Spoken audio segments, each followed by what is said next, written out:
I think historically people have looked at fixed income as a way to kind of diversify the portfolio and protect against the downside. The idea is that if the global economy is very weak, then probably risk assets like equities would go down, but interest rates would also go down significantly, which would actually help to move up the fixed income asset segment and actually help to buffer and cushion your portfolio performance. However, we are now really in a situation where we're at record low interest rates globally, as we all know. Therefore, actually, the ability for fixed income to really be a buffering effect to the portfolio on the downside is actually much more limited versus before.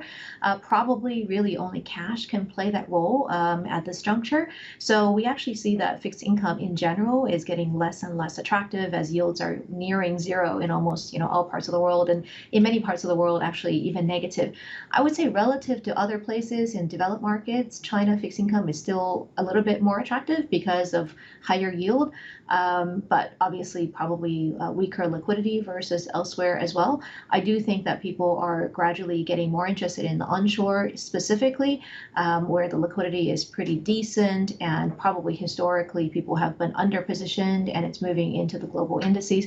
But nonetheless, overall speaking, we actually think that if we do get a synchronized recovery post-COVID going into the next couple of years, that equities will meaningfully outperform fixed income. We also see that there are a lot of yield equities, equities with decent dividends that are actually giving, the same company, the fixed income can give you only low single-digit return, but the equity dividend yield is now, mid to high single-digit, and the valuation is very, very attractive. So we're actually, thinking about more diversifying into yield equities rather than fixed income for playing that role that fixed income historically used to play.